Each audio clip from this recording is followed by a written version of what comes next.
It's almost Halloween, so you know what that means. Everything is filled with fear, horror, and scary and spooky things. But the one thing that doesn't need to be spooky is your money. So let's go over some of the spookiest things about your money and what you can do to de-spooky them. De-spooky?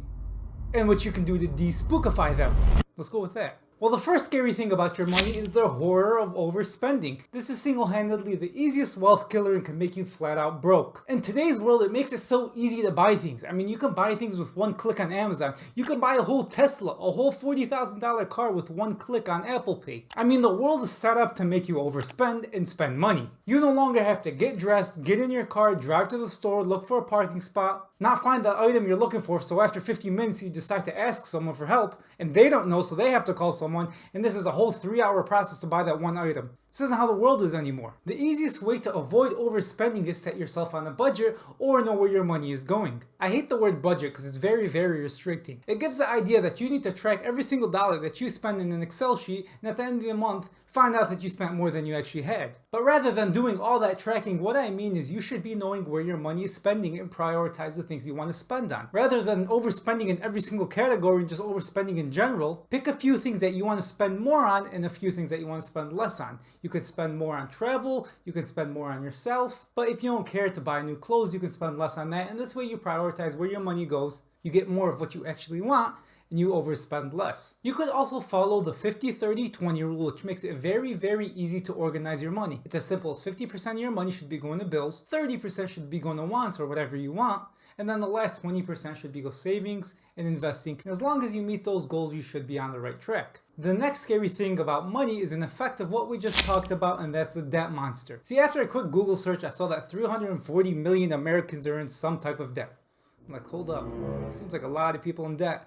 But after searching how many people there are in America, that didn't make sense. So after digging a bit further, I was able to find that 77% of Americans carry some type of debt. And with that, the average of non-mortgage debt, or debt that doesn't include your mortgage, is still $22,000. This means that the average American is in debt $22,000, not counting their house payment. But the real reason debt is so scary is because of the hidden costs and the fees with interest. Let's say you have a credit card balance of $1,000 and a minimum payment of $25 a month, and a credit card interest rate of 20%. Which is just about the average you'll see in all credit cards nowadays. If you think it's fine to go ahead and make those minimum payments every single month until it's paid off, you're going to be in for a shock when you realize how much extra you're paying. In total, you'll be paying around $1,600. That's 60% more than you actually owed. That's the reason why this debt monster is so scary. But it doesn't have to be that scary. You can make this debt monster go away as easy as turning on your lights when you were a kid and you had that monster in the closet. The first way to not run into the debt monster is the most obvious, and that's just don't overspend, like we touched up on the first part. If you're not overspending,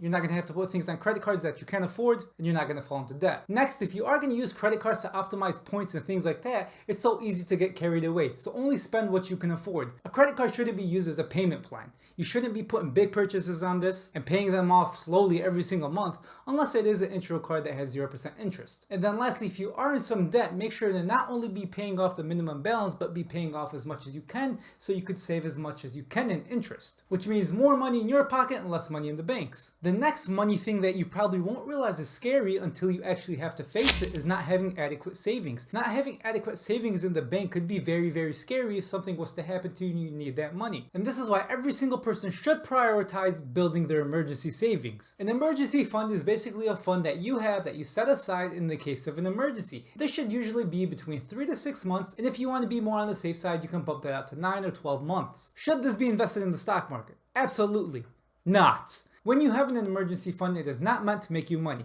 If you want to make some money with an emergency fund, you can put that in a high yield savings account, which is easily accessible. That's going to give you 3 to 5% right now, and that's as far as you should go with investing this. If you don't want to put it in a high yield savings account, you can also keep it under your mattress, keep it in cash, keep it in a safe, or keep it in a checking account when you can get to it whenever you want. A good way to build up this emergency fund is number 1, prioritize it before any investing. And number 2, slowly pass on money into that emergency fund whenever you can. This next monster, this next spooky thing is investing in itself. If you don't know how to invest or you're just getting into investing, investing can feel very, very overwhelming overwhelming. So many things about investing. What's a stock? What's an ETF? What's the index fund? What's a PE ratio? How do I read the earnings report? What is all this stuff? I have no idea. But this is something that you should definitely dedicate some time to learning because it could drastically change your life. Starting off, you don't need to even invest your own money. You can download one of those stock simulators where they give you fake money in an app and replicate the stock market to see how it goes up and down, and where you buy stocks and you sell stocks and basically see how your money's going. If you actually want to dip your toes into the market, you can put in $1 or $10 into your favorite company or your favorite stock and see how that adjusts. And you don't really even need to start with stocks. You can start with ETFs. You can start with an index fund where you place $10 in there and watch it grow over the years. Or if none of that, you can put it into a bond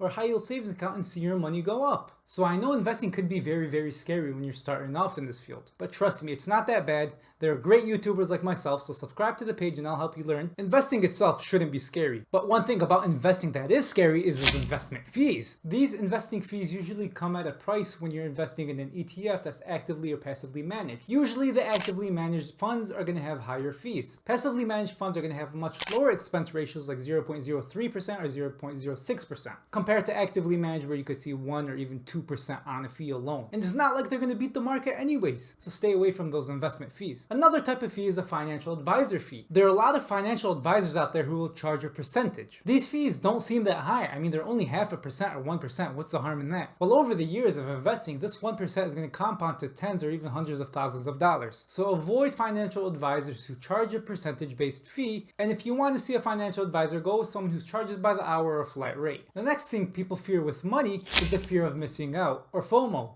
It's easy to fall in this trap. We've seen it a bunch of times over the last couple of years. We've seen it with crypto. You see the latest coin, it's about to blow up, everyone's talking about it and you want to jump in. You feel like if you don't jump in, you're going to miss out on all these gains and you're going to be left behind. We've also seen things like NFTs where people like Logan Paul are investing $623,000 into a piece of art on a computer because they have the fear of missing out on things. That NFT is actually worth $10 now. Eliminate the fear of missing out by playing the long game and not the short game. Don't worry about getting rich quick. Buy quality companies. Buy companies that you actually understand. Wealth is built by investing in good and quality companies that have a proven track record of making money over the long run. There's a lot of things that you can do with your money to get rid of those money monsters. And the first thing that you should be doing is subscribing to this page and watching this video next.